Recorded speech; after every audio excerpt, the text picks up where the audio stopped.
Okay, good evening.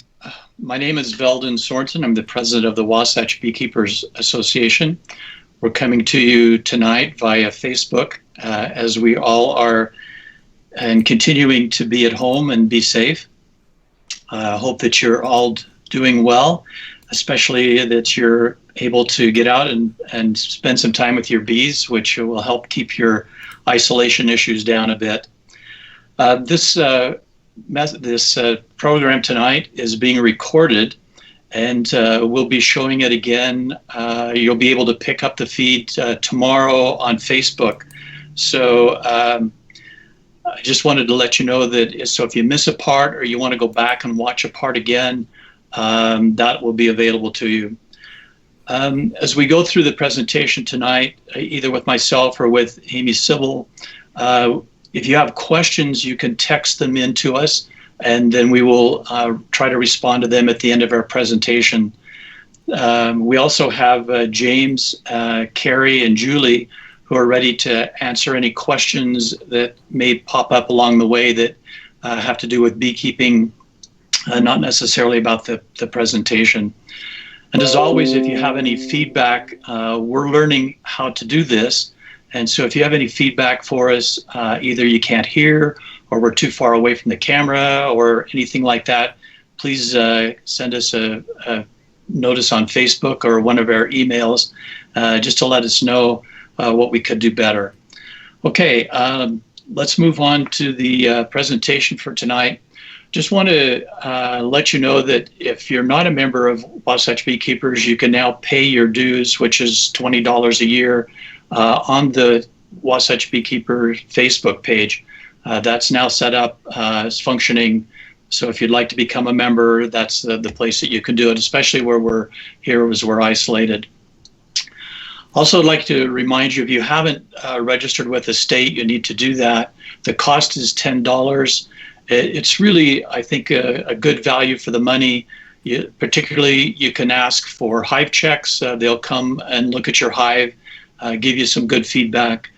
If there's an outbreak of Europe or American foul brood in your area, they'll let you know. That's really important, particularly because of the implications that would have if you do contract that disease. And also any changes in federal or Utah law that impact beekeeping, they would notify you. And for most of you who live in the city, almost every city that I'm aware of here in the Wasatch Beekeepers Association area do require that you register with the state. So just a few things that I think are important. We're still going ahead with the mentor coordination. Amy Wilson coordinates that. You can contact her on Facebook. We're looking for mentors and to be assigned mentees. It's a great opportunity to help other beekeepers. You really also kind of helps yourself as you explain what you're looking at to others to really solidify in your mind what you're seeing.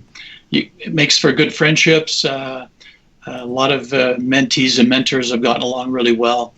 I really encourage your participation. And even if you're a beekeeper of only 1 or 2 years, you can still do a lot to show a brand new beekeeper how to do certain things like finding the queen or how to do a hive check or how to start your smoker and so on.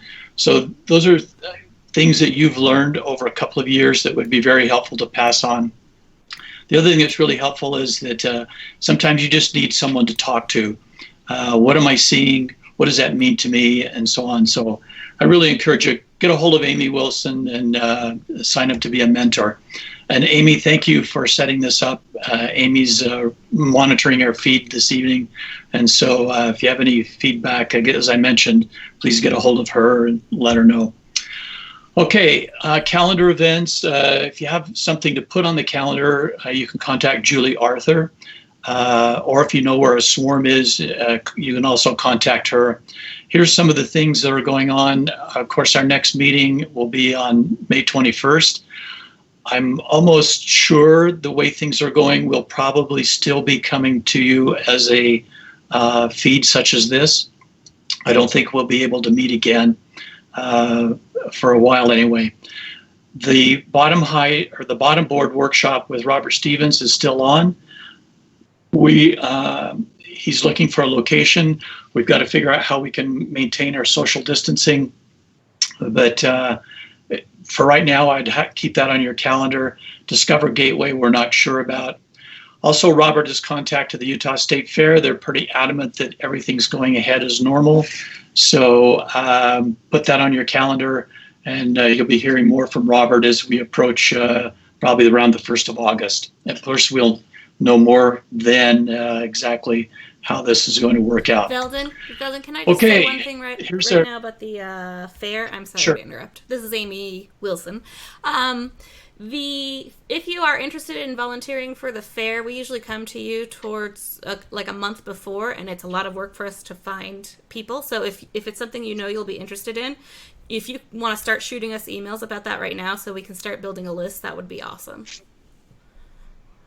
Yeah, Robert is also maintaining that, so you can get a hold of Robert or let us know that you are interested, and we can give that information to Robert.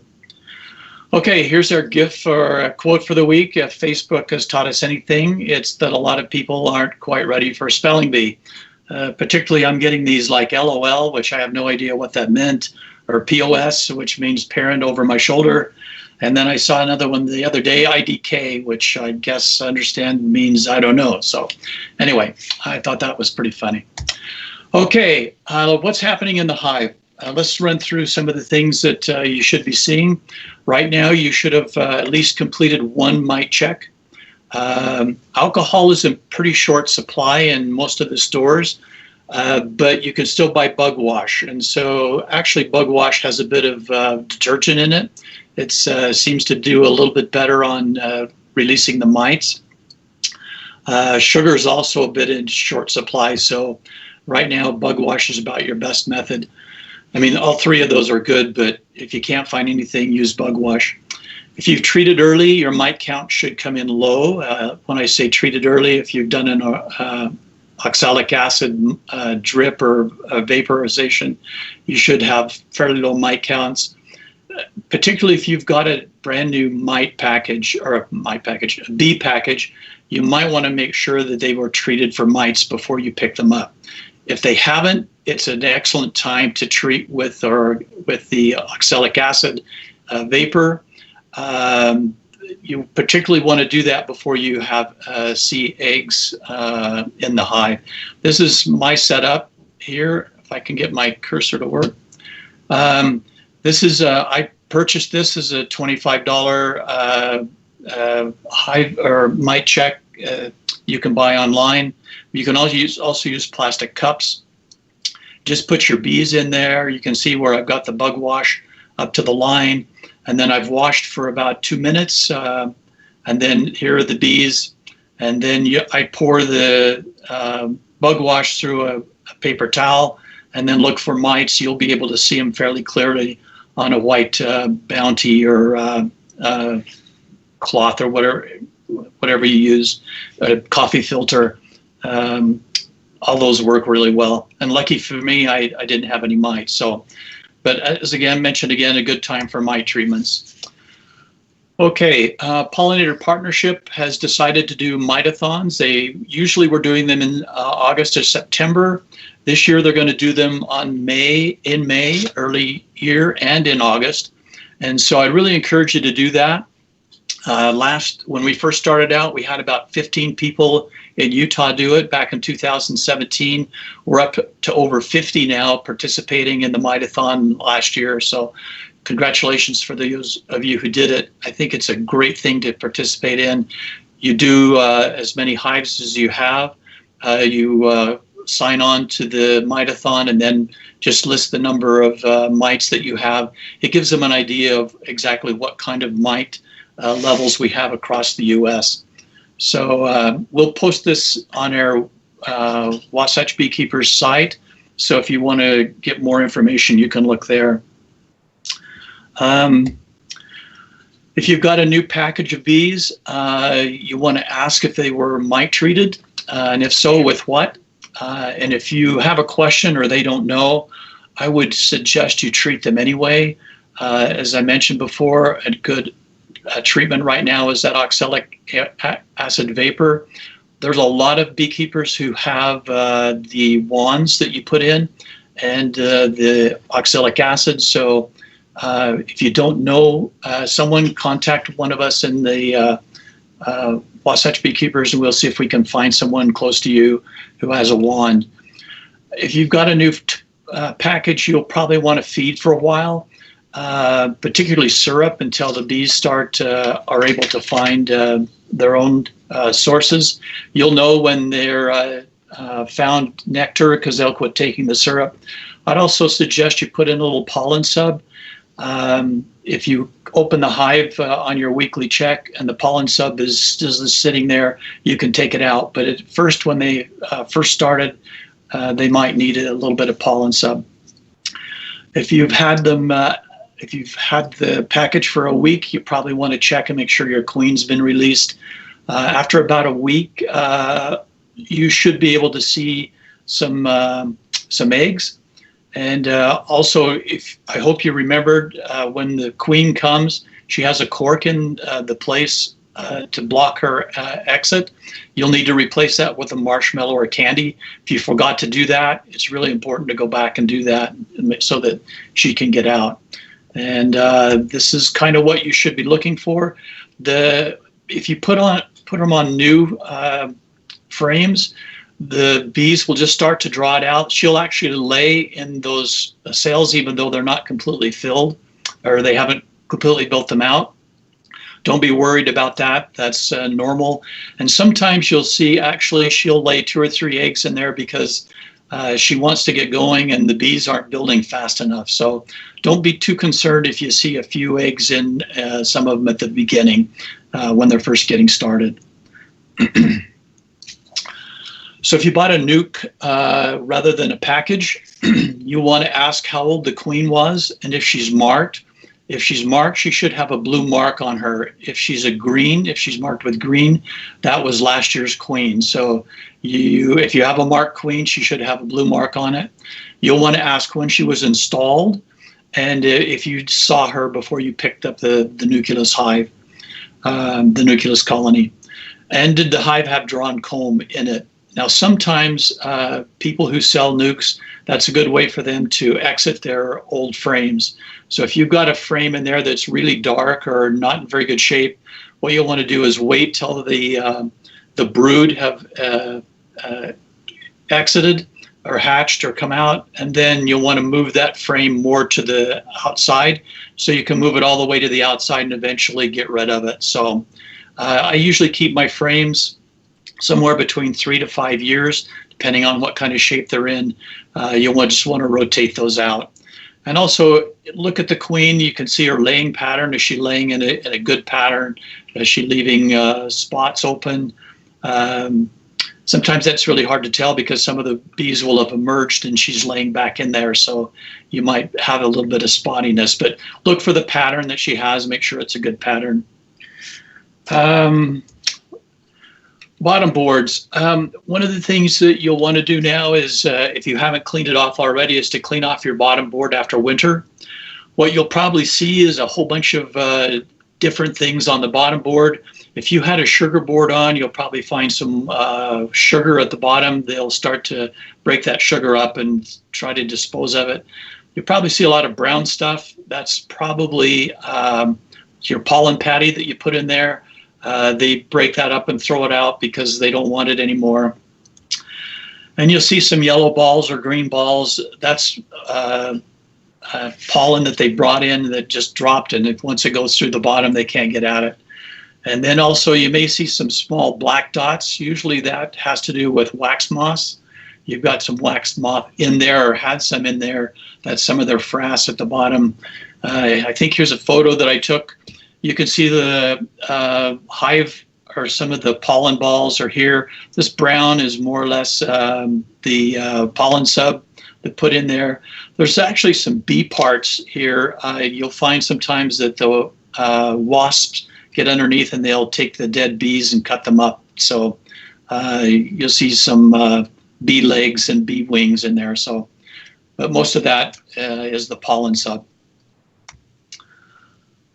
Okay, whoops, I think I went Whoops. Okay. I made a mistake here. Let me get back to my full page.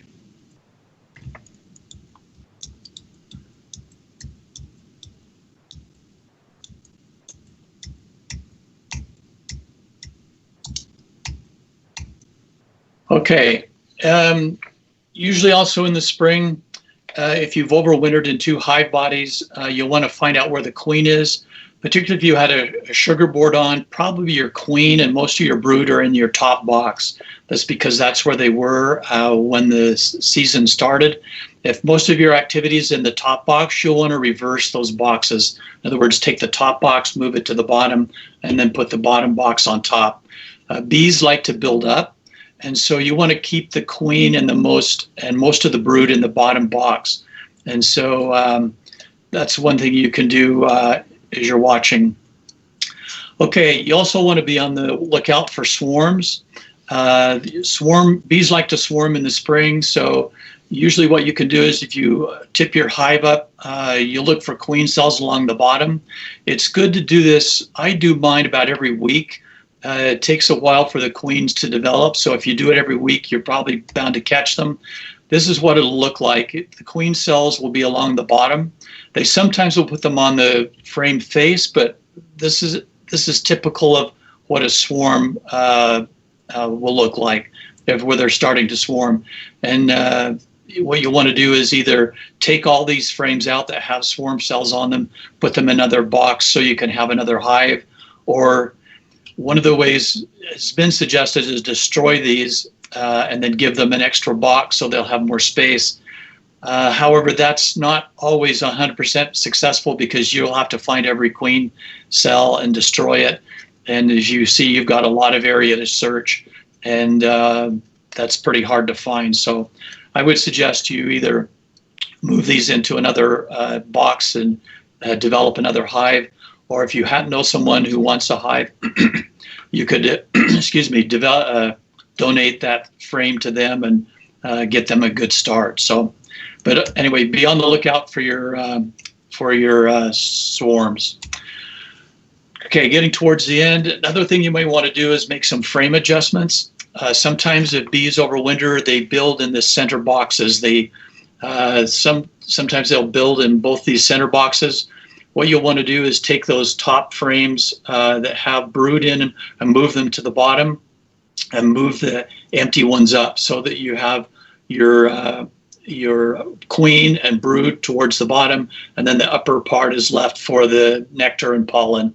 So that's basically how the bees like to do it, and this is where your management as a beekeeper comes in, so that you can help them be successful. Okay, here's a problem that maybe you have too many bees. If the bees overwintered well and they're really come on strong early in the spring, if you're watching for swarm cells, you don't have any yet, but you've got way too many bees in there, you could either make a new hive, you could sell a nuke to someone that they'll have to get a queen, or you could give some bees away. Let other beekeepers know that you have extra bees. It's always good to share your extra bees, and beekeepers are always happy to get those extra bees. So if you've got that problem, good for you. Okay, what's coming up next? It's time to start your hive checks. Here's my list. I look through my hives about every week, and what I'm looking for is the number of seams of bees. And when I say a seam of bees, this hive has been smoked, and so you can see that the bees are right down in the seams. If you can see bees looking up at you from a seam, that's considered a seam of bees. And usually if I can count up to 7 seams of bees, it's time for me to look to add another box, and so, or a honey super. So that's the first thing I look for, is I count the number of seams and then see whether or not that's I need to add another box. The next thing you'll want to look and see is if you have all forms of the bees there. Do you have eggs? Do you have larvae? And do you have brood? And you have them in fairly equal numbers. Generally, the eggs will be a bit behind the larvae and the brood. because it takes a bit longer. But just make sure you have eggs, larvae, and brood. Usually when I start at the beginning of the hive check, I check until I find a brood, and then I look for eggs. And if I find eggs, usually I can pretty much just shut the thing down and go to the next hive, because that means the queen is there. It means that she's laying and that everything is okay. Next thing I look for is if I have enough bees. The things that you'll find is if you don't have enough bees to cover what the queen is laying, she'll stop laying quite so many, and so you're going to be delayed. So if you're finding that you don't have enough bees, find that person who has too many and see if you can get a couple of frames of bees to put in there. The other thing you want to look for is you have the fuzzy bees, and then you have the ones that are out foraging. So you want to make sure you have all ages of bees. The other question is, how old is the queen? 2019 was green mark, and blue is 2020. So how is her pattern? Is it still good? I don't mind having a year-old queen as long as she still has a good pattern and she looks healthy. You want to watch when she walks around, make sure her legs are all okay. Watch her, look at her wings, make sure the wings are good. So just make sure the queen is good if you get a chance to see her. The other thing you'll want to watch for is water, forage, and food stores. That's both inside and outside the hive. How does it look? Have you got water there? Are they bringing in pollen, and are they bringing in nectar? So, and then the last thing is I look for stressors. How the mites? Did I do a mite check? Am I seeing any chalk brood? Do I have any viruses? You're seeing the deformed wing virus, deformed wings on any of the bees. That's usually a sign that you've got an issue with mites. Usually, almost everything comes back to mites. If you've got your mites under control, you're going to see fewer virus impacts. And the last thing I look for is suitable space. With the seams of bees at the top, if you've got enough space, if you've got too many seams of bees, you need to add, like I said, an extra box or give some bees away. Okay, the other thing I really recommend is you take good notes. I always say that a dull pencil is better than a sharp mind. I just carry my notebook with me. I make notes at each hive. I write the number down, and looking through each of these things, do I need any management at each one of these steps so that I know what to do to be prepared either immediately or within the next week or so to take care of the issue. Like if I had 6 frames or 6 seams of bees, I would want to make a note that I need to bring an extra box to this hive for the next time. I think that's it for me. We're really excited and pleased today to have Amy Sibul with us. Amy's a great person to have and to know. Here's a little bit of history about Amy. She grew up in Colorado. She's been in the Galapagos Islands, which I can imagine to be a great experience. She did her undergraduate at Colorado State University in wildlife biology. And then she entered a Colorado Natural Heritage Program, got a little bit excited about bees. So then on to Utah State for an advanced degree in plant and pollinator ecology. She, after graduation, worked for the National Environmental Policy Act as a looking for threatened and endangered species, particularly with the, I'm thinking with the native bees. So, and from there, this is where I first knew about Amy, was at the Red Butte Gardens. We go there every year with our grandchildren. It's a great experience to walk around. If you have a chance to get to Red Butte, really encourages support there. And luckily in 2011, she came to the University of Utah on the Faculty of Community and Engaged Learning. We're excited to have Amy. She's going to talk to us tonight about keeping native bees and also planting pollinator habitat.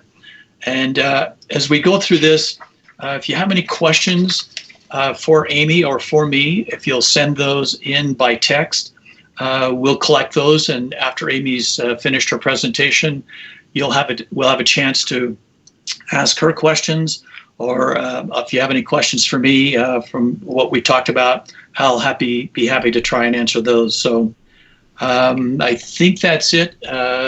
Amy Wilson, if you want to switch over to Amy Sibul. Amy Sibul, thank you for being here, for joining us, and we look forward to hearing from you. Clarification, you don't have to text us. You don't have to have any of our numbers. Just type your question into the Facebook chat that is attached to the video, and we'll be reading those questions at the end for Amy to answer for us. I am showing my age. Thanks, Veldon. Okay.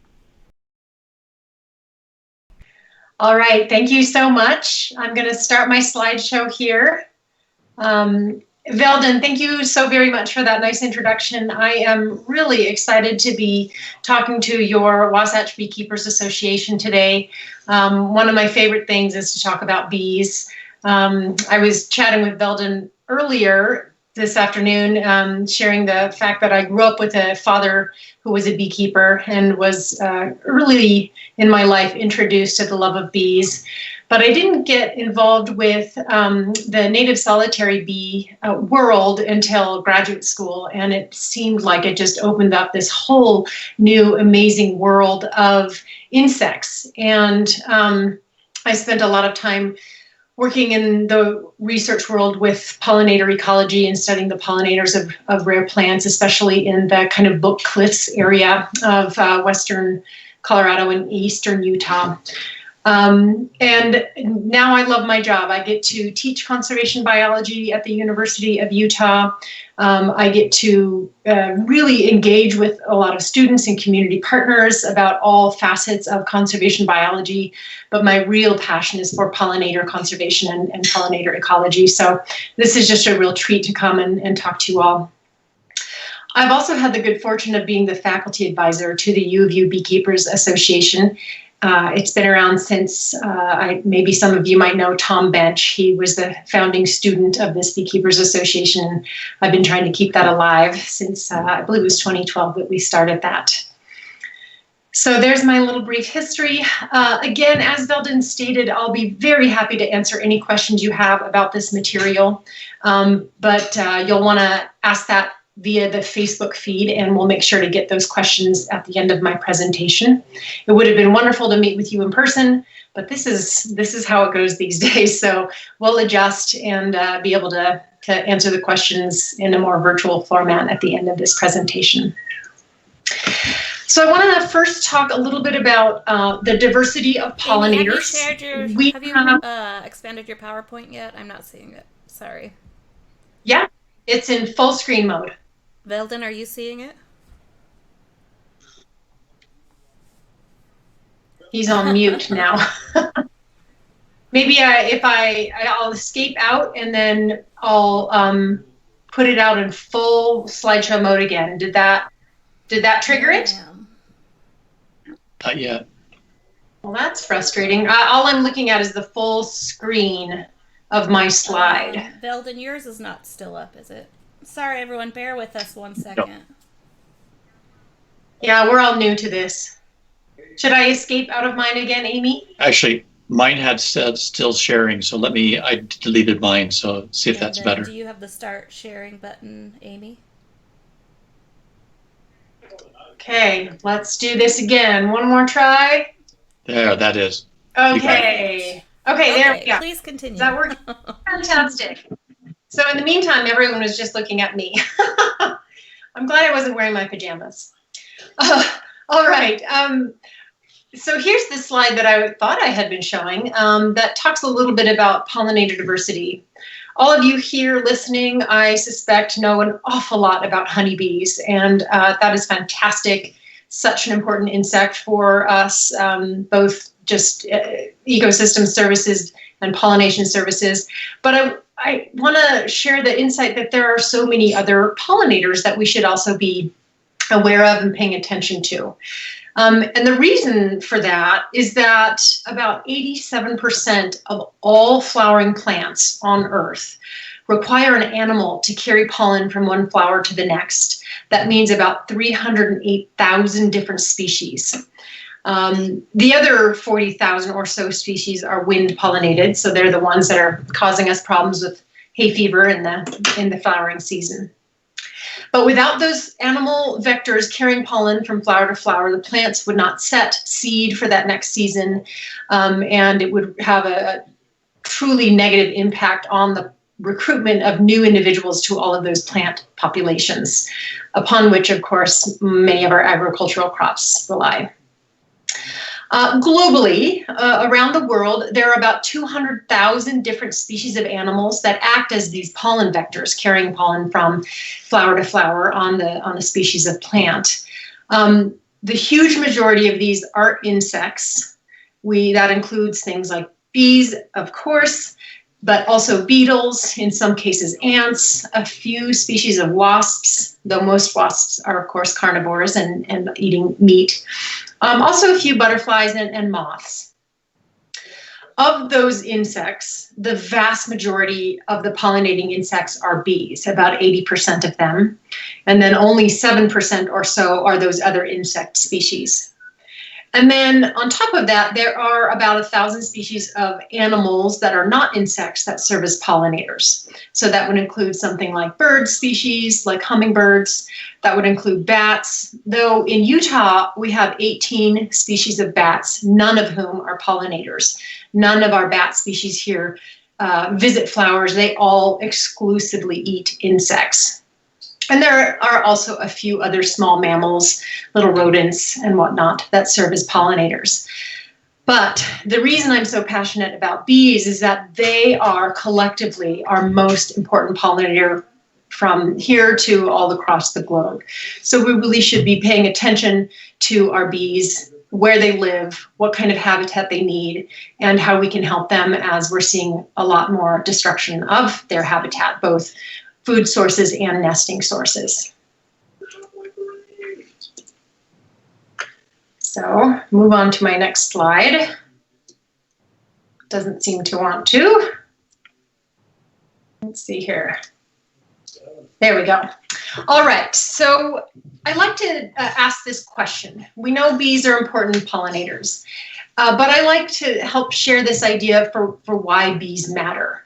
And again, it's because they are the most ecologically important group of pollinators. When we talk about bees, often people can vision a honeybee, of course, and other folks can maybe think about bumblebees. Those are fairly commonly recognized. But in Utah, we have another 1,100 plus species of bees. 1,100, those are just the numbers we have scientifically cataloged. Utah happens to be a wonderful hotspot for bee biodiversity. In all of North America, there are over 4,000 different species of bees, and across the globe, about 20,000 total species of bees. So to put that in perspective, we have on Earth about 11,000 species of birds. So there are almost twice as many species of bees as there are birds. And yet, if you ask people to name, 10 different species of birds, they can easily do that, right? Robins and crows and chickadees and things like that. But bees are so little known by the public in general. And again, the reason I'm spending much of my time trying to spread the awareness about this variety of bees and the need to conserve their habitat is because they're so important for pollinators, for pollinating plants. And the reason that is the case is because they actually co-evolved with flowering plants specifically to carry pollen. And you can look at these pictures in the bottom of this slide that I have here. You can see on the far left, there's a beetle, and it's definitely a pollen-eating beetle, and it does serve to pollinate that flower. But you'll notice that it's hanging out in the flower and generally sitting in there munching, actively eating the pollen, and then will eventually go to the next flower. And it incidentally carries pollen. It's not specifically evolved to carry that. Same with that monarch butterfly that you're seeing in the middle photo there. You can see a few little pollen grains on its proboscis, but it's accidentally carrying pollen from flower to flower. Whereas bees deliberately coat themselves with pollen. You've seen all of your honeybees doing that, right? They visit a flower and actively store the pollen in those amazing branched hairs that are all over their legs and thorax and abdomen.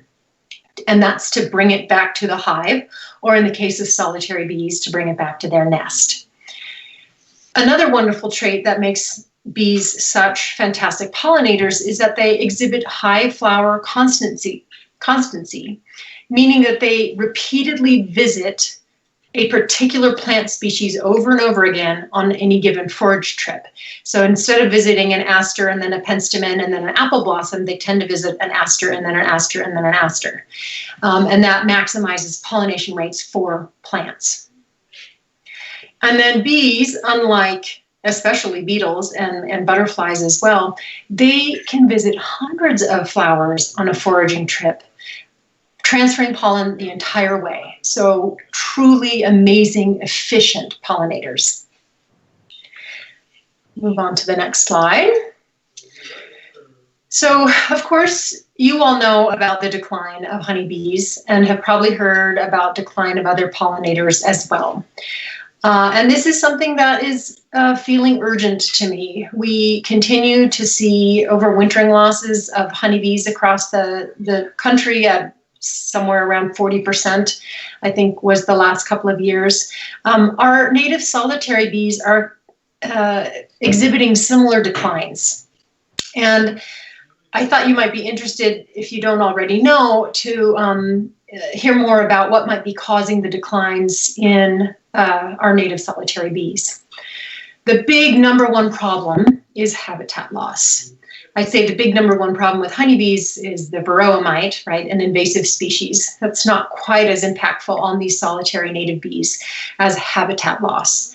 And essentially, it's the widespread and continued fragmentation and deterioration of both their nesting habitats and the floral plants that they're visiting for pollen and nectar. There's an additional problem with the use of pesticide, which of course creates less food, but also actively kills the insects. And then an additional problem with the disruption of migratory routes. And this isn't as important for bees as it is for hummingbirds, which of course are migrating from Central and South America up to North America and back every year. It's a problem for nectar-feeding bats in the Central America and South American areas, and then also for a few butterfly species, which of course includes the monarch butterfly. And I'll talk a little bit about the monarch in a few slides here. Global climate change is also a major cause of decline among pollinators. Part of the problem is that when we increase temperatures and make our precipitation events less predictable, then it can lead to this lack of coordination between when the floral sources bloom and when the bees themselves are hatching. Because most solitary native bees are only active as adults for 3 to 5 weeks a year. And so if they're hatching and they've evolved to hatch when a certain suite of flowers are blooming, and all of a sudden the timing is off because global climate change has altered the cues for those flowers to bloom, or the bees to hatch, then neither the flowers get pollinated nor the bees get fed. Another possible cause of decline in native bumblebees, as well as some leaf-cutting bees, includes introduced parasites. And these, we know of one in particular that was carried by bumblebees imported from Europe for greenhouse pollination. There are a few other cases of that. But that doesn't seem to have as negative an impact as habitat loss and climate change. And then there's also a theory that competition with some other exotic pollinators has led to population declines for some species. Again, not quite as negative as the habitat loss in general. So I promised to talk about the monarch butterfly and not solely talk about bees. I'll also have some information about hummingbirds at the end here. But I think this is really relevant to talk about because we've all heard, I hope, about the incredible, mind-boggling decline of the Western monarch populations in North America. As you know, probably the western population overwinters on the coastal side of California. Back in the 1980s, they were routinely estimating overwintering monarch populations in the 4 to 5 million individual range. Huge, incredible swaths of monarchs that would drape themselves from these tree branches by the millions. Quite a sight to behold. I was lucky enough to see that back in the late 1980s just once. Unfortunately, in the last 3 years, we have seen a precipitous decline in those numbers. In 2017, only 200,000 or fewer were counted. And then the last couple of years, only 30,000 counted out of that original 4 to 5 million individual monarchs. So a 99% decline since the 1980s. Incredibly troubling.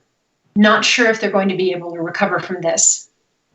You can be part of understanding more about where our western population of monarchs are landing once they leave their overwintering site in California by going to this website that's in the bottom right corner here, the Monarch Milkweed Mapper. It's a fantastic community-based research effort that allows you to participate in gathering data. If you see a monarch, we want to know about it, basically.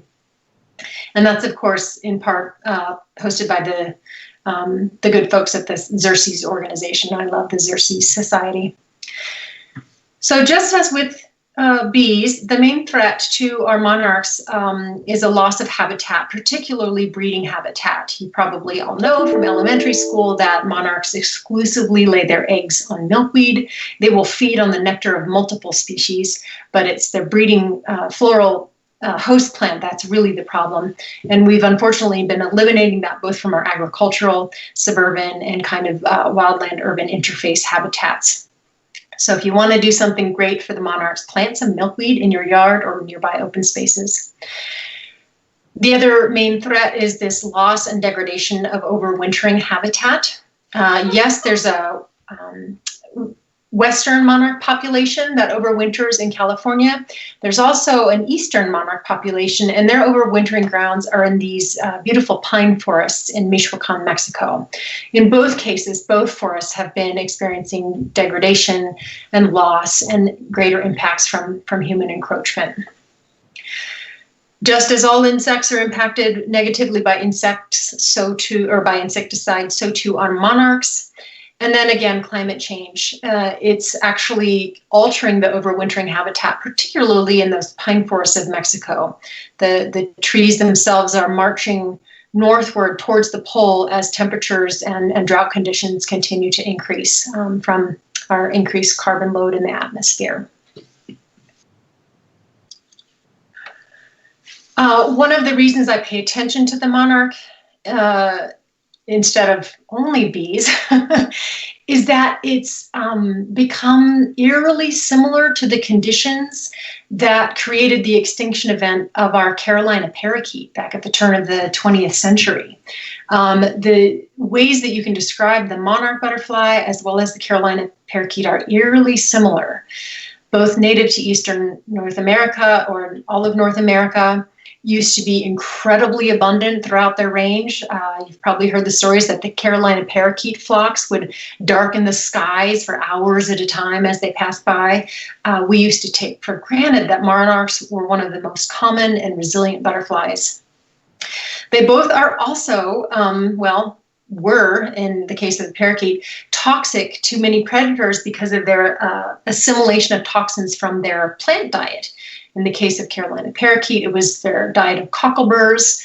And in the case of the monarchs, it's because of the toxins they assimilate from their milkweed diet as caterpillars.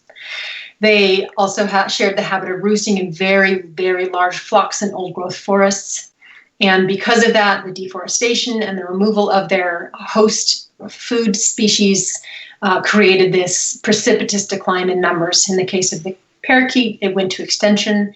In the case of the monarch, it hasn't yet. But we'll have to see how that pans out. I'm not terribly optimistic about the western population of monarchs, but I'm more optimistic about the eastern population. And that's because of this wonderful graph. The Monarch Watch organization has been keeping track of these eastern monarch populations since the mid-90s. We saw a scary decline until the 2018-2019 winter, and when we saw a boost in the numbers.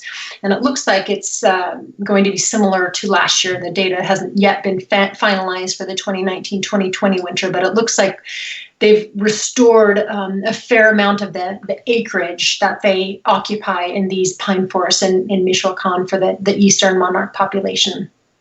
And I think they've maybe maintained their numbers above that tipping point that would have otherwise led to potential extinction. So just a shout out to the monarchs. I'm certainly going to be talking about how to provide habitat for native bees, but here are some options for helping to protect monarch butterflies as well. One of the things I already mentioned, of course, is to plant milkweeds on your property or in nearby open space. There are many species, multiple species that are very hardy and drought tolerant and able to withstand marginal soil conditions. The common milkweed is perfect for that. Another thing you can do is actually really pay attention to where you are buying your avocados from. Try very hard to see that they're from California and try not to buy the ones that are planted in Mexico because it's our demand in the United States, increasing demand for avocados that's actually fueled the deforestation pressures on those overwintering pine forests in Michoacan, Mexico. And then limit your use of broad-spectrum insecticides and try to buy organic produce when you can. I know it's not always possible economically or feasibly, but that's definitely one thing you can do. Now, one of the reasons I like to talk about both honeybees and also the monarch butterfly is that it really brings home this idea that we don't have the luxury of being able to simply focus on these naturally rare and geographically restricted species. We're looking at a massive decline of some species that we used to take for granted as being incredibly common and widespread. So these are kind of the poster children for having to pay attention to all species and understanding all of biodiversity. And also, I don't need to preach to the choir here. You're also very much embedded in the world of insects. But I think these two species, the honeybee and the monarch declines, are really snapping the public's attention to paying attention to insects overall. All right, that's my shout out to monarch butterflies. I know that you'd probably prefer to talk more about bees, so let's do that. Let's talk about bees. And honeybees are so unique. You already know this. They have an incredible eusocial lifestyle that isn't shared by any other bees. I also don't need to tell you that none of these photos you're seeing right now are bees. A lot of the public gets fooled by these other things. Bee mimicking, actually, I would say there were probably wasp mimicking flies in the bottom left corner and the upper right corner. And then wasps, which, of course, we have plenty of, both paper wasps and yellow jackets and many, many other varieties of wasps. And then, of course, the public often thinks that those big papery globular nests that they see hanging from trees are beehives. But I always have to remind them that those indeed are not beehives. Those are bald-faced hornets' nests, our only native hornet in Utah. And I so often hear when I'm doing outreach events at elementary schools or at, say, the Natural History Museum, I hear people say, oh, I'm afraid of bees, I'm afraid of wasps. And I have to kind of gently prod them to say, well, if you've been stung, you've probably been stung by a wasp and not even a bee to begin with. And so I try to help them understand that what they're seeing isn't even necessarily a bee, but a wasp. What usually really surprises people is when I show them these kinds of pictures that are also all bees, different species of bees. They're not all yellow and black. They don't all nest in hives. In fact, the vast majority of bees are ground nesting. So that little cute green metallic sweat bee you see in the middle photo there is hanging out at the entrance to her nest. Then you have in the bottom right corner, carpenter bees, those big obsidian kind of deep purpley bees that come out at the middle of summer. And then on the upper left is an osmia, a mason bee. And I suspect you've heard of those as well. So when I'm teaching folks about how to identify bees and distinguish them from flies and wasps, the other things they might resemble, I point out these 5 traits that all bee species generally have in common. The vast majority of bees are very fuzzy. They have those branched hairs all over their legs and body. There are exceptions to this. There are a few parasitic bees that do not carry pollen, and so therefore have not evolved those fuzzy branched hairs. But the vast majority of bees we'll see are flying teddy bears, fuzzballs. Also, if looking at the wings, you can tell, just like with honeybee, all other bees have their wings that lay parallel at rest, and they have 2 pairs of wings, whereas flies only have a single pair of wings, and they are at more of an angle when at rest, so more of an A-frame, as do wasps as well. Then if you look at their antenna, you can see that the antenna on bees are very obvious, whereas the antenna on flies are either invisible or very barely visible, not obvious at all. Wasps do have obvious antennae, but you can tell them apart from bees from some of these other traits. One of which is that they have these kind of small little beady eyes at the top of their heads, whereas bees have comma or oval-shaped eyes on the sides of their head. Whereas the entire head of a fly is made up of eyes. You can see that middle picture there. It's eyes and nothing but eyes on top. And of course, you all know those cute 3 little ocelli on the top of a bee's head. So they have 5 total eyes, but most people will only recognize those 2 comma-shaped eyes on the sides of their head. And then the telltale sign is that bees are going to be the ones carrying pollen around. If you see an insect carrying pollen around on its legs or abdomen or thorax, that is a bee.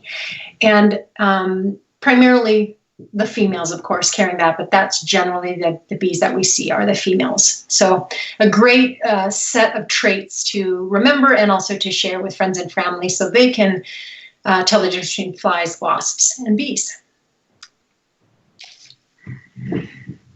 I'm always surprised when I hear from folks, again, doing outreach, that they think all bees produce honey.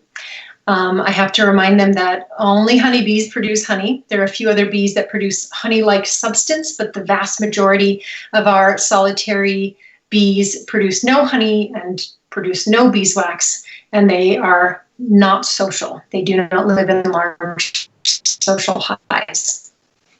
So most signs of bees you're going to see kind of look like this bottom right picture where there's just a couple of little holes in the ground where bees are entering and laying eggs. Then we have cavity nesting bees that you can see an example of on the middle right there, where they're living, they're nesting, in empty cavities left by hollow reed grasses or beetle cavities that have been left in trees. The life cycle of a honeybee is vastly more complicated than that of a solitary bee. You all certainly are experts on the life cycle of a honeybee. And the difference is that basically the solitary bee consists of a female and a male. They emerge from their cavities, whether in the ground or in a cavity, a hollow entrance. They mate. The male sticks around for a few weeks and then dies, and then the female goes about her business collecting pollen and nectar and then laying eggs. And she'll provision 1 egg at a time with a little bundle of bee bread, right, that mixture of pollen and nectar. She'll lay the egg on top of that, seal it up, and then do it again.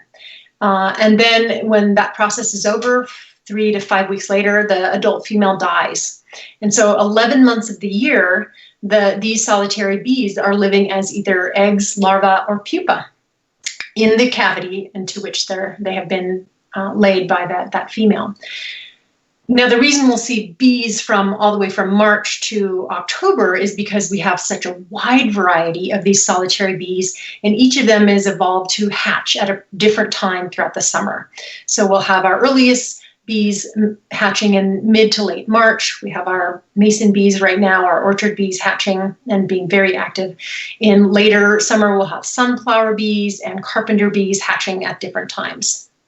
But as you can see, a much, much more simple life cycle. There are no queens. There's no division of labor. It's simply females laying and provisioning a single egg at a time. There's one exception, always a few exceptions to the rules, and that is bumblebees. And you probably know that bumblebees are considered semi-social. Instead of all individuals, as with the solitary bees, overwintering as eggs and larvae, the bumblebee queen will actually overwinter as an adult. One of the reasons that it's really important to leave some piles of leaves and intact bunch grasses in your yards and open spaces is that it serves as a very nice overwintering site for those queen bumblebees.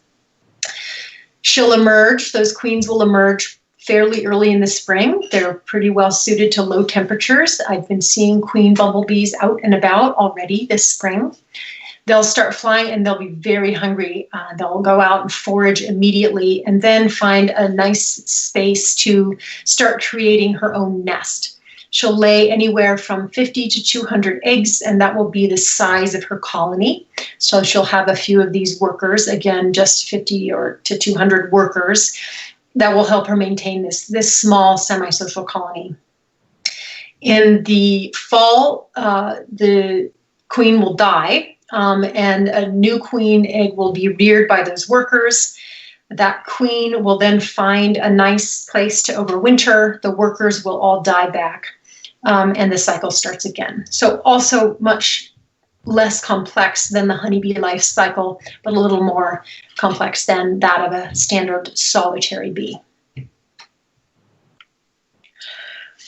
So I want to spend this next chunk talking to you about the different varieties of solitary bees that you'll find primarily in North America and in Utah. There are a couple of families I won't talk about because we generally don't find them in North America.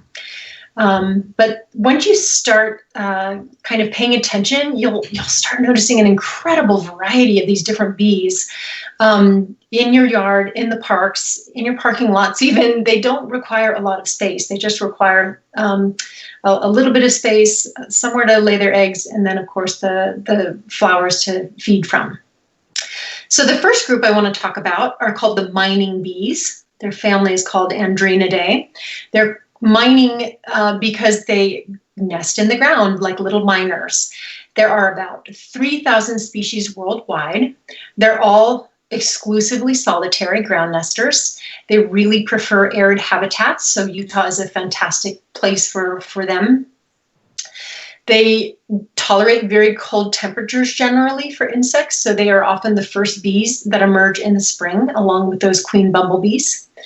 They tend to be kind of nondescript, not very obvious on the landscape, pretty small, and they're very fuzzy generally, super loaded up with those branched hairs all over their body.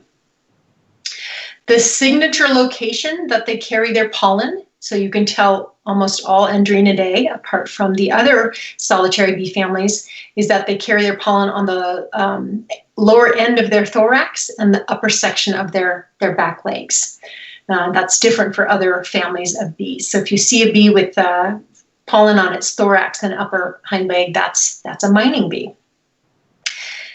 What you'll most likely notice is not the bee so much as the little holes in the ground, both kind of nondescript, just holes, or also holes that have little piles of soil next to them. And this is a great way to, in a very easy way, provide some habitat for mining bees, simply have some bare soil available to them to nest. Here's my personal favorite family of bees, the Megachilidae. They're known as the mason and leafcutter bees. I suspect you've all heard of these because you're not bee novices. These have often been touted as a potential augmentation to commercial pollinator sources as honeybee declines were worrying us. we realized that, these mason bees that live in kind of nest blocks that we can create and provide a large number of bees at the same time could be moved and put in our orchards to serve, again, as a substitute pollinator service for honeybees. There are about 4,000 species of mason and leafcutter bees worldwide. They have a very special pollen carrying place that is under their abdomen, which I find endearing. These are one family that do not nest in the ground. They all nest in above ground cavities, preferably wood or reed grasses. And then they each plug up those little cavities that they're laying their eggs into with a different kind of, or a specific kind of material. Some use mud, some I've even seen use flower puddles, others use leaf material or grass. And what the females are doing, and you can see this nest block picture in the bottom right, that's actually on my front porch. It's simply several pieces of wood that I've drilled holes into. And I'm going to give you directions specifically for creating appropriate cavity depth and diameter for mason bees, should you want to put some of these nesting blocks in your yard. But the female, just like the honeybee queen knows whether she's laying female or male eggs, so do these solitary bees.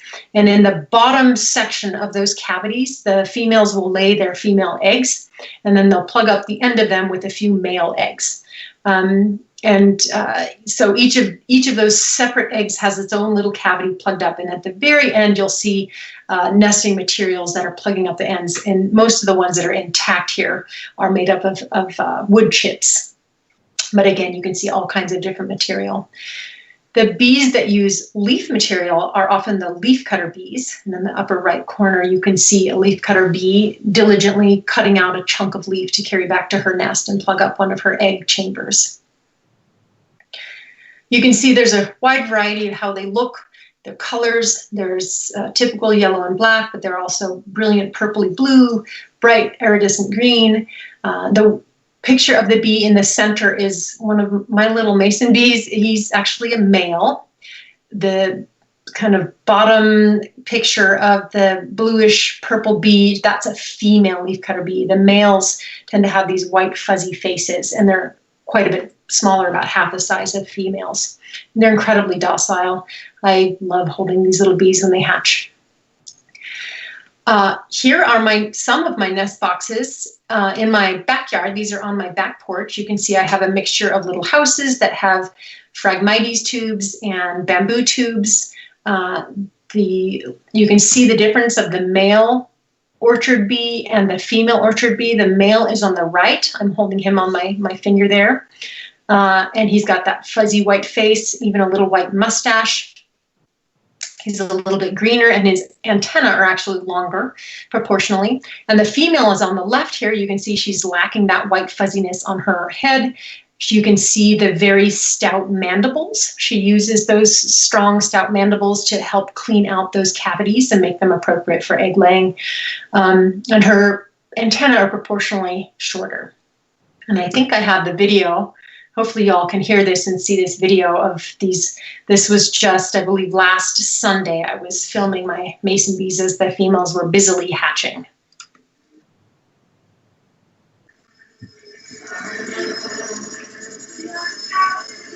And you can hear my daughter singing in the background. But very busy, and I'm just standing right there filming this with my iPhone, and they ignore me, essentially. And it's just wonderful to see. Every March, April, and May, I see about 5 different species of mason bees hatching from these nest boxes that I have on my porch.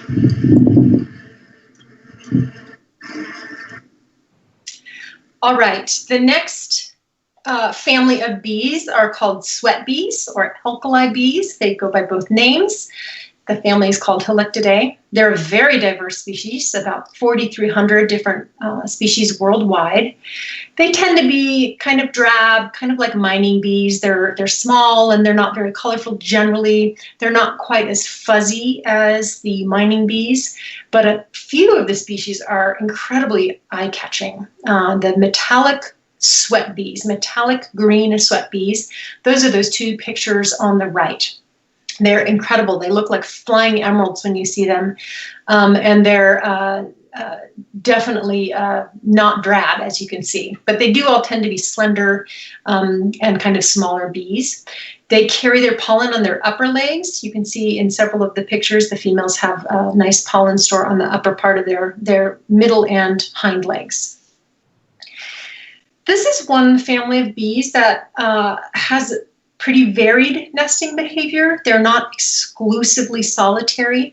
They exhibit, in some species, a nesting habit called communal nesting, where 12 to 20 females might share one nest entrance to their underground nests, but they're not sharing the tasks. Each of them may enter that one entrance, but they're then branching off into their own little tunnels where they're laying their brood cells. In some cases, they can be semi-social, where nests are constructed by a group of bees and there is one egg-laying queen, but that's very rare within this family of bees. So the vast majority are solitary, a few are communal, and very seldom do you see the semi-social bees. One of the most important bees that we know of for our agriculture are the nomia, or the alfalfa bees. They're pictured in the center with the purple flower there. Our alfalfa crops require these alfalfa bees for pollination. And so a lot of the alfalfa farmers know expertly how to maintain healthy populations of alfalfa bees on their agricultural lands. We could learn a lot from them, actually. All right, our fourth family out of 5 that I want to talk about today are the plaster or cellophane bees. They're also called masked bees. It's the family Coletidae. These are just amazing bees. They're not quite as diverse as the previous few families. There are only about 2,000 species worldwide, but they're specialists in wet soils. They have this amazing ability to create this waterproof coating that they line their brood cells with. So they're actually really good for nesting in our wetland areas and our flood-prone riverbank habitats, because they create this substance that's very strong, it's waterproof, it's resistant to biodegrading, and it's actually microbial resistant. So it resists decaying by bacteria and fungus. And so it makes for these nicely protected, waterproof little egg cells where the bee eggs can develop without those intrusions. The family itself physically is pretty varied. There's not a single physical trait that you can kind of collectively say this is what all plaster bees look like, but it is this one characteristic that they all share, which is being able to secrete this kind of cellophane-like substance to line their brood cells with. Pretty amazing bees. All right, and then we have our Apidae family, which you're all experts in. The longhorn and carpenter, bumblebees and honeybees all are in this incredibly diverse family of about 5,700 species worldwide. They have a lot of different characteristics, but one of them is that they seem to be very noticeable on the landscape. One of the kind of groups of bees that the public seem to be able to confuse pretty easily are the carpenter bees and bumblebees, just because they're really big and noticeable. And if you can see in the bottom left corner, I have a nice big picture of a carpenter bee. They are those either entirely glossy purpley black or have a glossy purpley abdomen with a kind of fuzzy yellow thorax. They're really large, generally even larger than bumblebees, and they are not quite as fuzzy as most of the other bees that we see. They carry pollen on their legs. The males have this funny characteristic of being territorial, and they tend to buzz us. They don't seem to be afraid of us, but of course their bark is worse than their bite, since, as with all male bees, they don't even have a stinger. They just seem intimidating because they're big and buzzing around our heads. One of my favorite bees is the longhorn bees, the Melissodus. They are really, really cute. I'm going to just say it. It's a non-scientific word, but they're adorable. The males have this habit of sleeping in sunflowers, of the sunflower bees. And I'm going to play this little video from my front yard.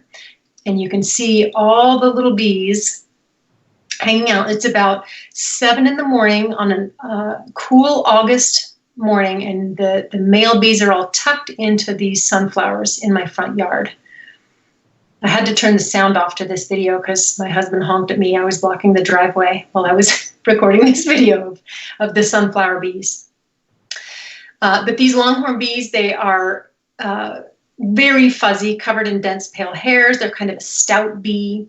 They carry pollen on the lower half of their hind legs. So you can see in this, instead of the upper part of their leg, it's the lower half of their hind legs, different from the other families.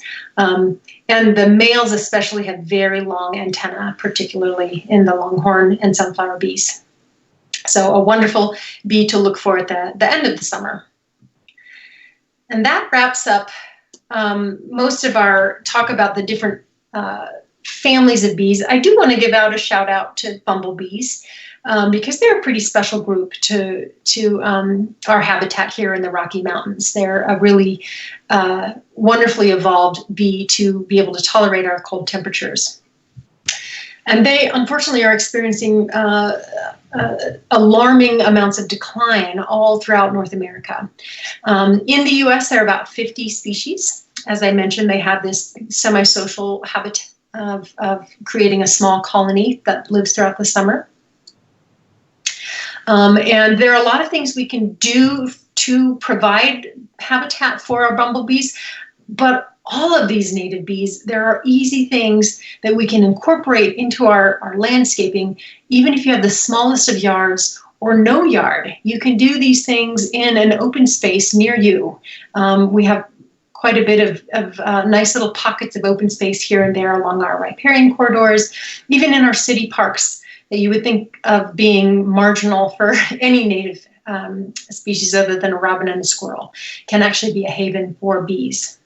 So I'm going to go through some of the landscape components that can provide native bee and bumblebee habitat, and then I'll also go through some plant lists of plants I would recommend in Utah, specific to our hot, dry summers and cold, snowy winters, and then a few things that you can also do for hummingbirds.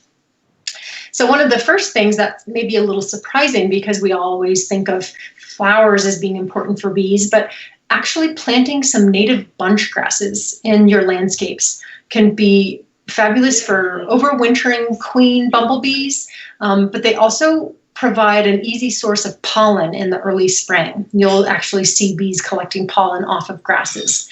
So you can see some of the bunch grasses in that upper photo. That's the kind of, they happen to be beautiful too, included in your xeriscape yard. Another thing you'll want to pay attention to provide habitat for native bees is provide plants that flower all the way from March through November. That's the range of times you'll see bees out and about. Of course, honeybees are active throughout that entire range of months as well. As with honeybees, native bees tend to prefer kind of bluish, purplish flowers. They like white and pink flowers. They're also a big fan of yellow sunflowers. If you want to provide breeding habitat for bees, there are a couple of things you can do. One is you can create cavities or hang a nest box for those cavity nesting bees. There are multiple ways to do this. One is to provide kind of hollow stems from plants, and you can either bundle them together or put them in a little house, as you can see in this bottom right photo. You can also, again, drill holes into blocks of wood, and I'll give you some specific directions for that in one of the next slides. But I want to remind you that only about a quarter of our solitary bees are cavity nesters. 3/4 of them, 75%, just nest in bare soil. They nest in the ground. And so one of the easiest ways to provide breeding habitat for these bees is to simply provide a few spots of bare soil. It doesn't take much. Just a square foot by a square foot is actually enough to attract some of our smaller species of ground nesting bees. Actually, one day when I was walking across campus getting to a meeting on upper campus, I had to walk through a parking lot, and there were some strips of bare soil where the wood chips had blown away, and it was just about a 1 foot strip of soil that was about 20 feet long, surrounded by asphalt and cars loaded up with with ground nesting bees. They loved it. So they're not particularly picky, and it doesn't take much to include this nesting component in your landscaping. They do also like rock piles. So if you want some bare soil and you want to put some rock piles in there, the cavities and nooks and crannies that creates is also a fantastic nesting habitat for bees. Here are some pictures that my wonderful colleague Laura Arnson-Horn has pulled together for just providing directions for how to provide cavities for nesting bees that aren't complicated structures. They're just a bundle of Phragmites or bamboo tubes or hollowed out wood. You don't need much. You can just bundle it together, 8 to 10 sticks, just in one thing that you attach with string or even a rubber band. You can jam them into crevices in a rock wall. You can tuck them into pipes that you've attached to a bench, or even just kind of tuck them under roof structures. Again, these bees are not picky. It can include paper straws, small bamboo stems, Phragmites reeds, or other hollow grass reeds. Any of these things are appropriate. The one thing you want to be careful of is to keep them out of the direct, hot western summer sun. So ideally under an eave or a porch, or maybe just in a place that faces east or north and is at least shaded by a shade tree in the summer. You also don't want it shaking around, so if you can attach it fairly securely or stick them in to a kind of a crevice or a pipe so that they're pretty secure and don't shake around, that would be best. The one thing you want to pay attention to, they'll be fine in the winter, but in the summer you can cook those little developing larvae if you get too much of that hot afternoon sun west facing or south facing. Laura created this wonderful handout to just show you what kind of osmia we have in northern Utah. They're the ones that are going to really enjoy those stick bundles if you put them out for them. We have a variety of species. They're going to hatch from March through May. The ones that are hatching right now are these Osmia lignaria that have kind of a rough mud surface coming out. And then you have other species, Osmia californica, Osmia montana, texana, and these are all going to hatch a little bit later. But you can tell they're all related. You can see they look similar. And they're such fun to watch and to see as they're laying eggs throughout these spring months. Here are the directions for building a bee nest box that is drilling holes into a chunk of wood. This comes from the Xerces Society's website, direct from them, so all credit due to them. I'm just going to highlight a couple of things. Because, like I mentioned, the females are laying female eggs in the deepest part of the cavity and male eggs in the forward part of the cavity, you do need to make sure that the depth and the diameter match up so that the gender ratio, when those eggs hatch next year, is conducive to supporting that population. So here are the guidelines. If you drill nesting holes between 3/32 and 3/8 of a diameter, they only need to be 3 to 4 inches deep, but a minimum 3 inches deep. If you're going to drill holes that are 1/4 inch or greater in diameter, they need to be at least 5 inches deep so that there are enough females and males laid in that cavity. They definitely need to be closed at one end, so you can do any number of things. Duct tape is fine, dipping it into a little wet mud so that one end is plugged with dry clay by the end.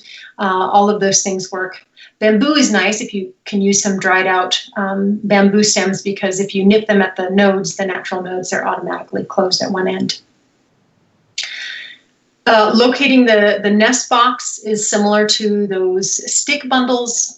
Keep them from shaking in the wind, sheltered from especially harsh summer sun, with entrance holes facing east or southeast. Or I have mine in the full shade on the east side of my porch, so they are happy there. It's important that you find untreated wood for this. You don't want to be poisoning the bees, but they're not particularly picky. It can be Doug fir or oak or any number of things as long as it is untreated wood. All right, moving on from the nesting habitat to the food that we can put in our yards to attract bees.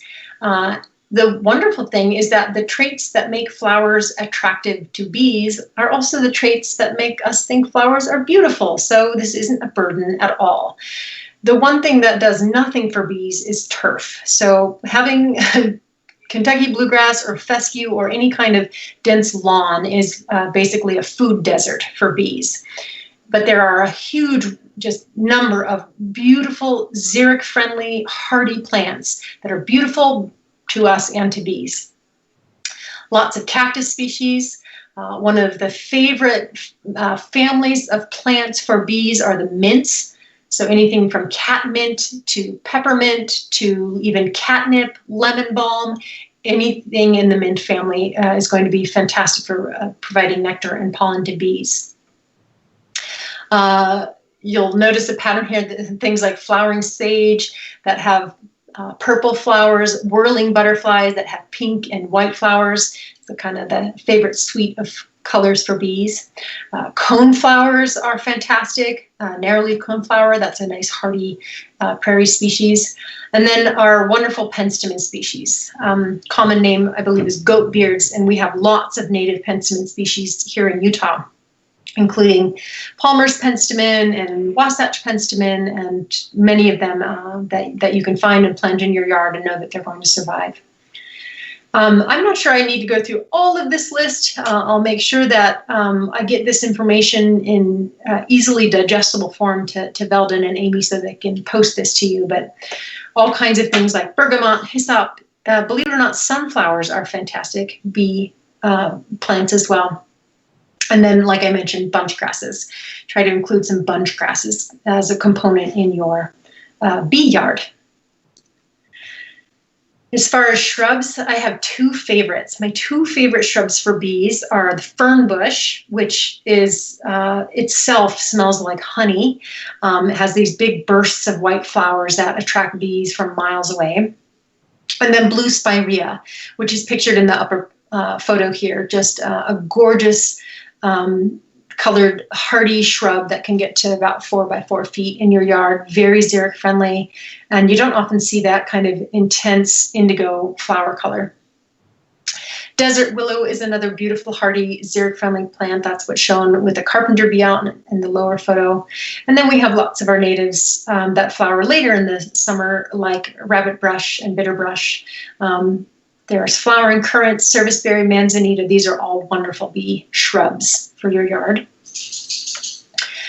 And then if you're looking to plant a new tree, may I suggest a linden or serviceberry? Those are fantastic sources for bees. I know in June when the lindens are blooming, I'm sneezing a little bit, but the bees are absolutely filling the linden trees with visiting their flowers.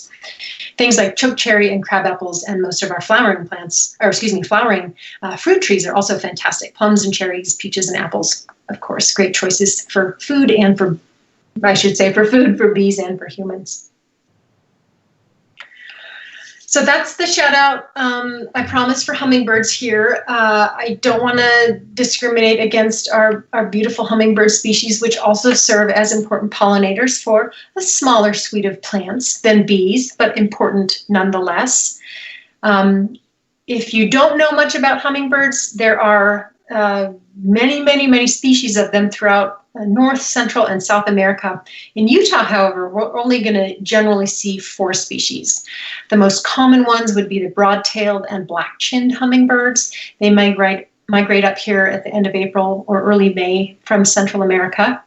And they actually nest here, so you can see nesting black-chinned and broad-tailed hummingbirds.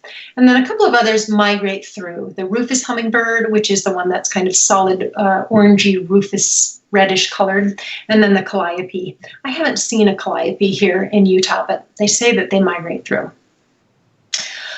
Unlike bees, hummingbirds prefer kind of long tubular flowers in the red and orange and dark pink color platform. These flowers need to be blooming while the hummingbirds are here, so from late April when they migrate in, and then the hummingbirds generally will migrate back south in late September and early October. Again, just as with insects, you want to avoid insecticides in order to help protect hummingbirds, because in addition to feeding on nectar, they actually eat insects. And the females especially will capture insects in midair and then bring them back to feed their nestlings. It's a good source of protein. So we need some bugs around besides bees to feed these hummingbirds. They have a different suite of plants that you can put in your yard. Some overlap with bees, like sunflowers. Hummingbirds, just like bees, love sunflowers. But it'll be the long tubular red flowers that will be especially attractive to hummingbirds. So things like red hisshop, the red blooming sages, the red penstemon. We have a wonderful Utah native penstemon that occurs naturally in the southern half of our state, Penstemon eatonii. You can find that for sale actually at Cactus and Tropicals usually, which is a great place to find our xeric and native plants. Things like red monarda, of course, the beautifully named hummingbird trumpet, Zachneria arizonica, incredible drought tolerance and kind of a low carpet of red flowers. I have that in my yard too. They also like columbine and then desert willow. So bees for sure, and hummingbirds too if you want. All right. If you want to get more involved in protecting pollinators at a community level, there are several websites I would like to recommend to you for getting involved. I personally love being involved in Bumblebee Watch. That is an app you download onto your smartphone, and as you're walking around seeing bumblebees, you take a picture, upload it. It is the easiest way in my mind to identify which of the about 30 or so bumblebees we see in the West here. They have a very easy guide to follow, and then you're entering that data into a database that bee scientists are actively utilizing to help understand bumblebee activity and how their range and distribution might be altered by both weather and climate change. iNaturalist is a wonderful way also to add to a national database. Similarly, functions like Bumblebee Watch, where you're taking photographs of organisms that you're seeing out in nature. It helps you identify them and then add them to the database. And then another shout out to the Xerces Society, this wonderful national scale invertebrate conservation organization. It's a big nonprofit that does both outreach and education and active conservation of pollinator habitat.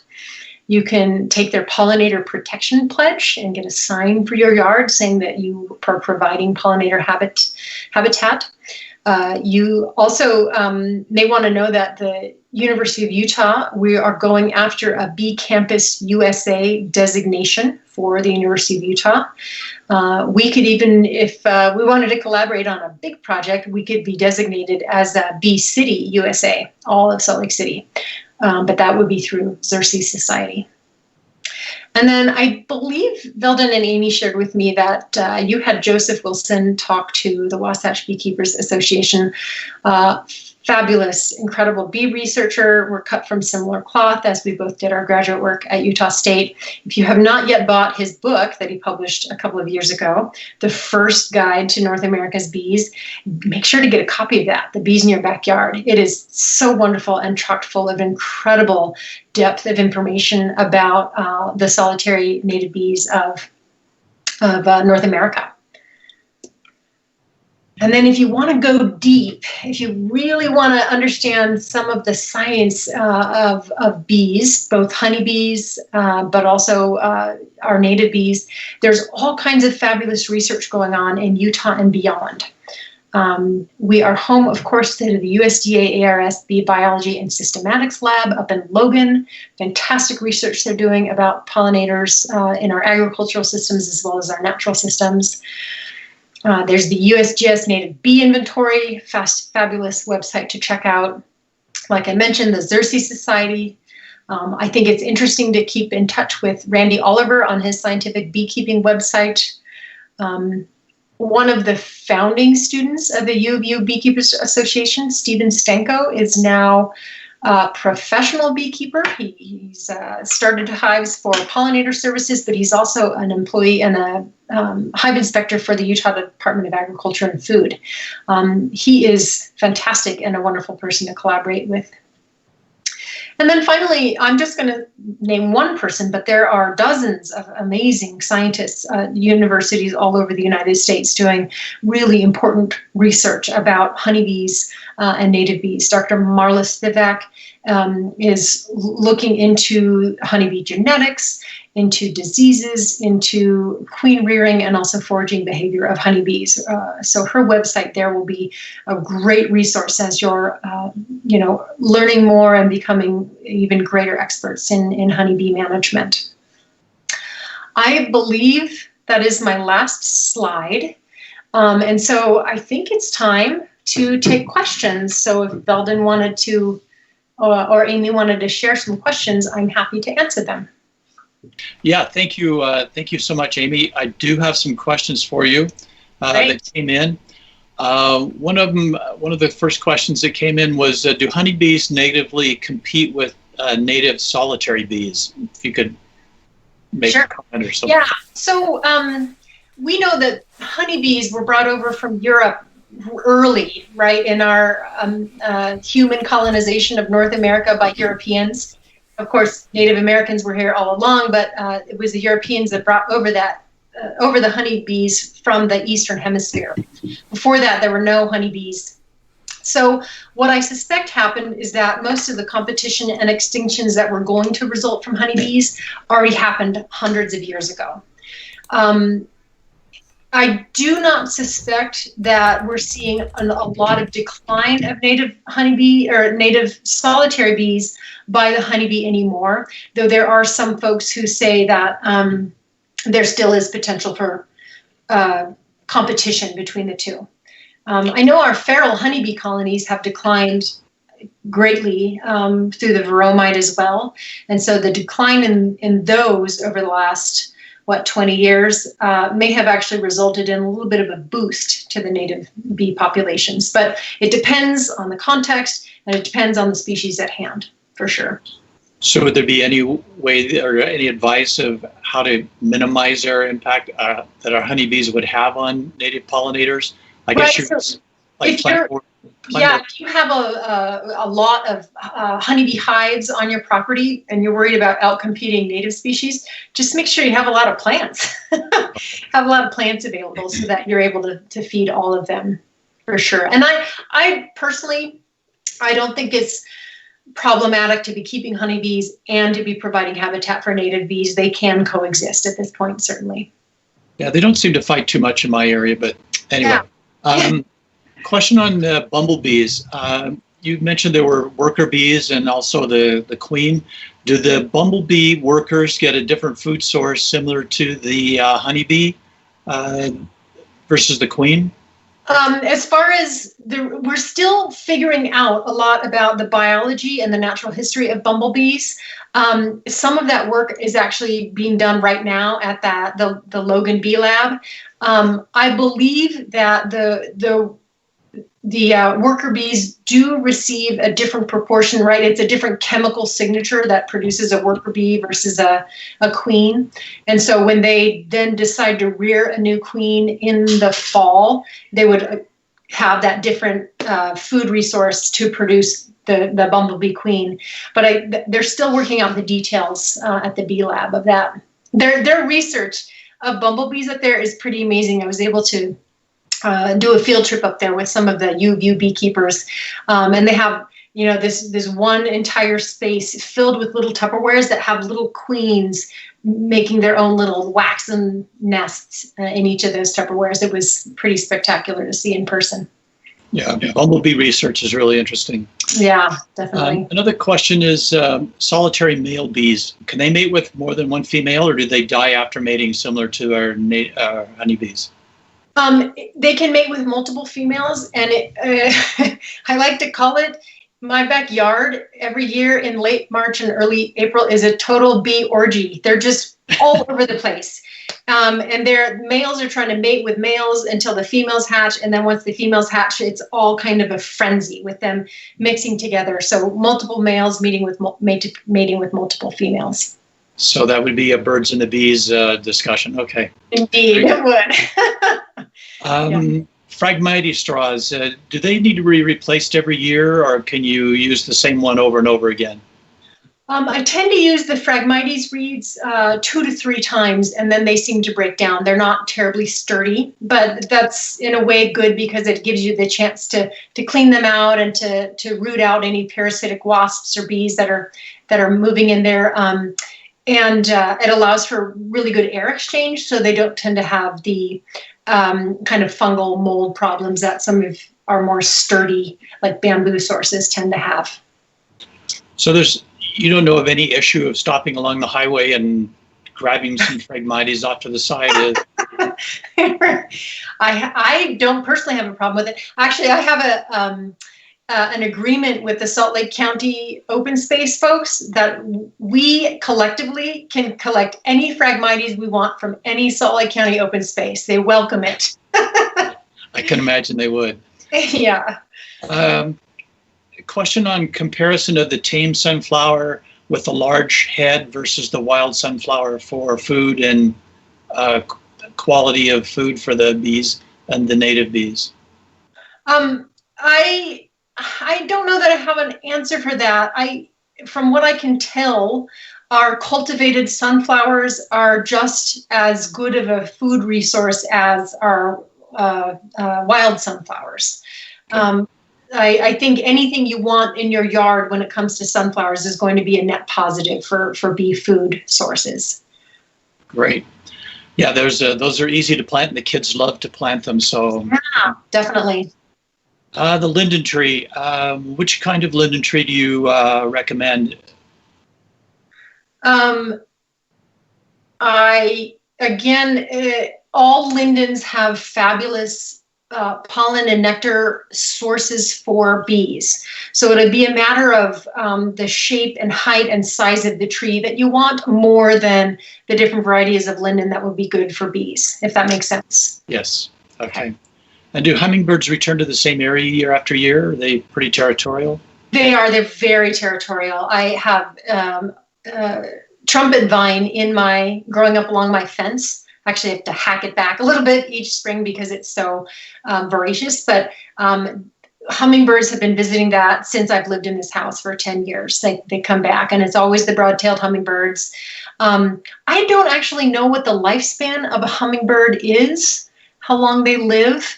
I'd be curious if it's actually the same individual or if it's just that they tend to be very good at finding the good flowers that they like, and therefore it attracts hummingbirds. But they are very territorial, so you generally will see a male especially, guarding that resource if you provide the flowers.